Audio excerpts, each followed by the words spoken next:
Costa qui est coach sportif et nous allons parler de la kinésiophobie et de la remise en mouvement des patients douloureux chroniques. Donc je vais d'abord laisser Morgane se présenter. Bonjour à tous, donc Morgane, j'évolue dans le milieu du sport depuis très longtemps, depuis que j'ai 5 ans, et en tant qu'enseignant et éducateur depuis 5-6 ans. Pour moi, l'objectif principal, c'est d'aider les gens à se sentir en meilleure santé tous les jours. Donc vraiment, ma lance de fer, c'est d'améliorer le quotidien de tout le monde. L'activité physique active, contre résistance, a démontré son efficacité dans la fibromyalgie sur la régression des douleurs, et ce de façon certaine dans un grand nombre d'études. Cet état de fait a été récemment de nouveau souligné par le rapport d'expertise de l'INSERM. Mais voilà, effectivement, c'est compliqué de bouger quand on a mal partout. Et donc c'est pour ça que je pose la question à Morgane aujourd'hui. Comment est-ce qu'on peut faire pour se remettre en mouvement quand on a mal partout? Le plus simple aujourd'hui, c'est d'être très progressif. Je pense que voilà, si on veut traiter la douleur et la maladie sur le long terme, il faut y aller petit à petit, pas à pas. Donc il faut bien comprendre qu'on n'est pas tous égaux. Donc même dans la maladie, certaines personnes vont réagir différemment, notamment à la fibro. On va avoir des gens qui ont un cap beaucoup plus haut que d'autres, mais il faut y aller étape par étape. Surtout pas avoir peur de bouger et de le faire correctement et de tester. Le test est hyper important, c'est-à-dire qu'on va essayer de faire des mouvements, on voit comment on réagit. Si on réagit bien, on peut continuer, on peut pousser l'expérience, on peut rendre le mouvement plus difficile. Si on voit qu'on commence à avoir des douleurs, on réadapte sur des fonctions un peu plus primaires et on essaye petit à petit de s'y diriger. Mais il faut vraiment garder la notion de scalabilité, donc d'adaptation du mouvement et toujours y aller progressivement. Alors la kinésiophobie, c'est quoi? C'est quand on a peur de bouger, parce qu'on a peur d'avoir mal et on a peur de reproduire une douleur qu'on a déjà ressentie en bougeant. Donc, par exemple, à la suite d'un accident sur une articulation ou à la suite d'une intervention. Voilà, alors il y a chez les fibromyalgiques, en fait, il y a la notion de douleur dans tout le corps, mais aussi les patients fibromyalgiques ont souvent d'autres problématiques. Ça peut être des douleurs sur une articulation, une tendinite de l'épaule ou des chevilles ou des hanches. Ça peut être, ils ont été opérés du dos par exemple, ou ça peut être des patients qui ont une hyperlaxité, un syndrome des lèvres dans l'os.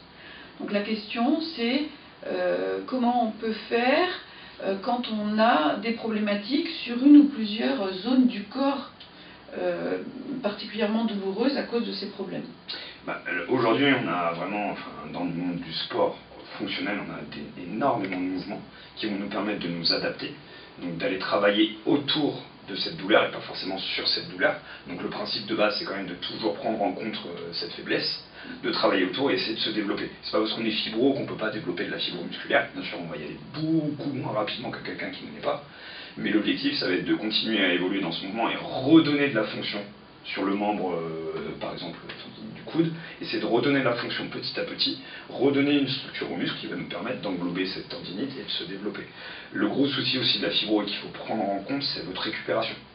Donc il faut savoir qu'on n'a pas tous le même rapport à la récupération musculaire, donc cela peut engendrer des liaisons plus ou moins longues, donc il va falloir continuer de garder cette progressivité et de toujours essayer de travailler autour, ou voire des fois complètement travailler sans cette articulation, histoire de stimuler tout le corps.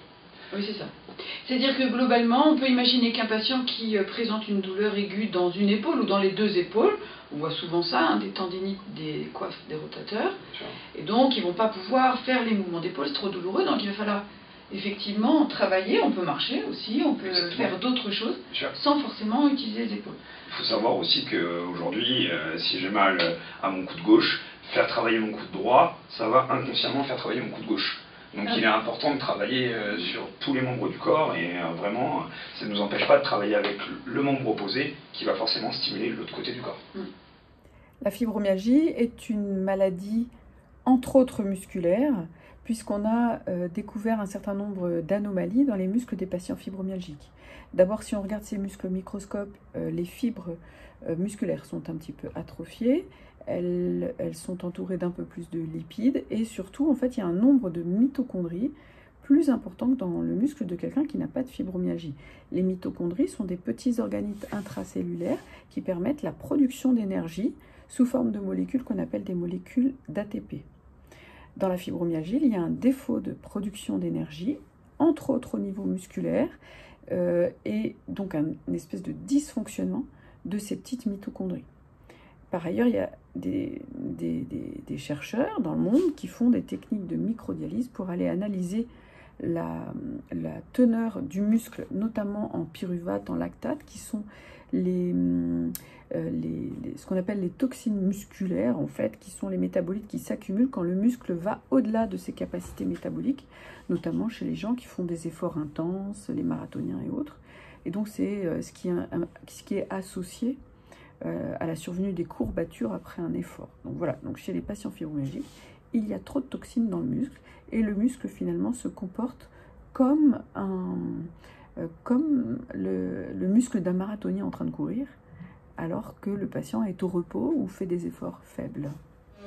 Les réserves énergétiques chez les patients fibromyalgiques peuvent être très faibles, et donc il ne faut surtout pas dépasser cette charge de batterie quand on fait une activité physique.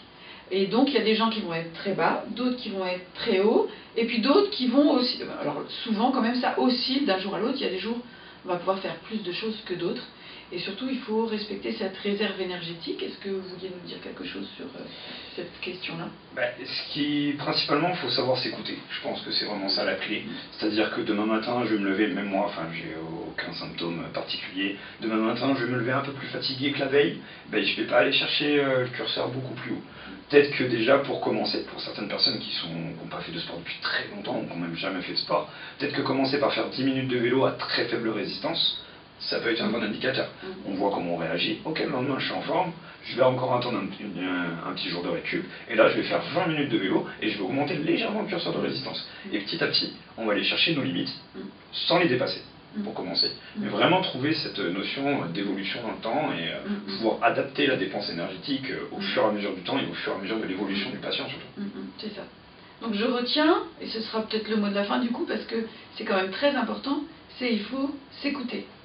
Et ce qu'on peut dire sur la majorité des patients qu'on voit en consultation, c'est que vous ne vous écoutez pas, vous pensez d'abord aux autres et ensuite à vous. Et ça, c'est une erreur.